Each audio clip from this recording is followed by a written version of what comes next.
Do your job.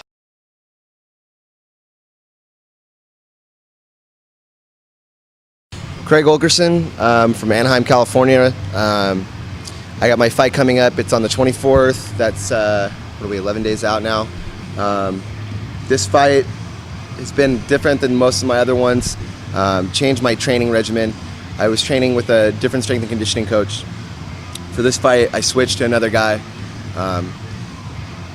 Changed my complete outlook on training and strength and conditioning.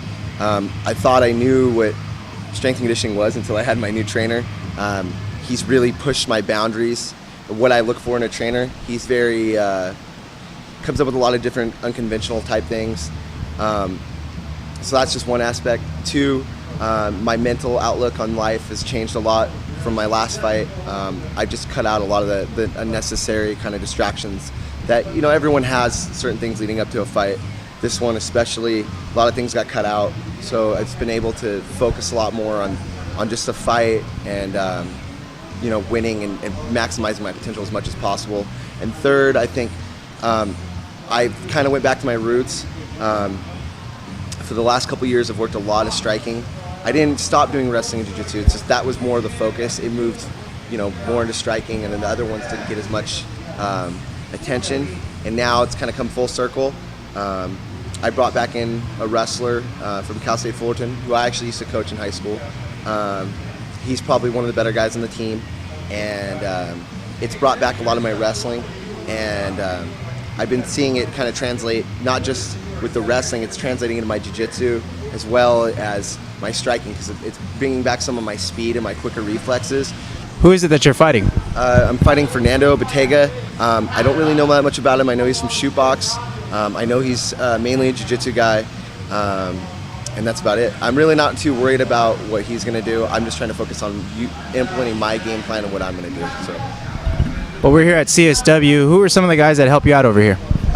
We got Ben's, one of our, when Eric's not here, he runs practice, and I do strength and conditioning with him. We've got Jay Martinez. Jay's been around since went professional. Actually, for my first fight, a lot of these guys were kind of absentee for a while. There's been a lot of new additions, but for my first fight, it was actually me and Jay that trained each other. Of course, Eric Paulson. My dad's one of my main trainers. I have my boxing coach, Joey Aguilar, that helps me, not just with the boxing. He does a lot of the conditioning. He gets on me about, my diet and stuff, because if he didn't, I probably would shoot up to like 195. And then, of course, everyone here that's here, they're helping me day in and day out. Any of these guys, anyone that's part of the team. Now, immediately, how do you get that scar on your forehead? I see that.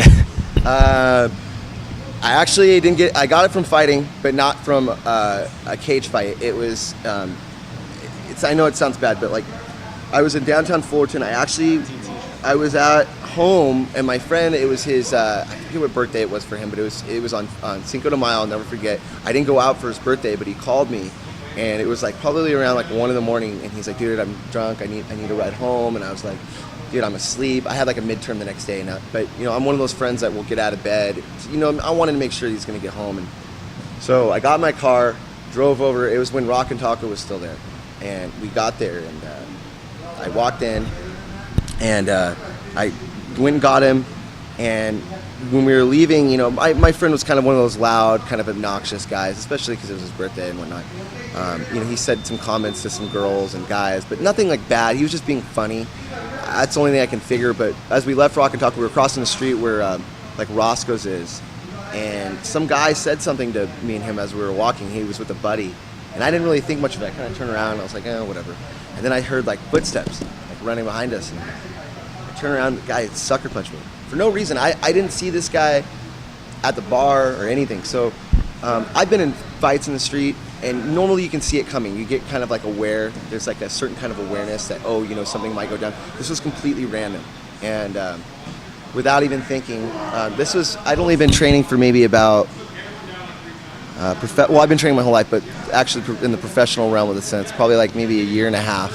Without thinking, I punched him back, and my wrestling came back, and I took him through a plate glass window.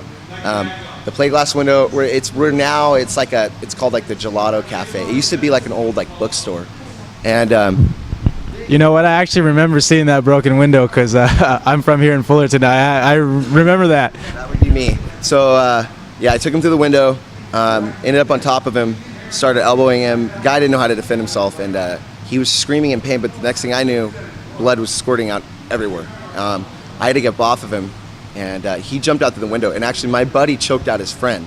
But when he jumped out through the window, he got his buddy, and they took off.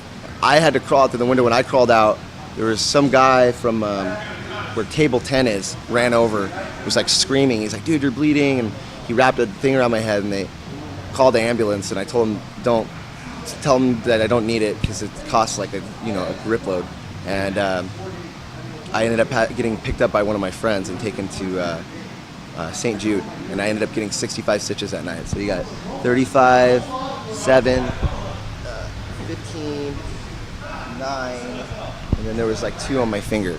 And actually, out of the funny thing is, the one that was the most painful were the ones on my finger doing it. But I was there for probably like 4 or 5 hours getting stitches that night. So lesson learned, walk away, don't take fights to the ground, or just walk away. I should have just, whatever.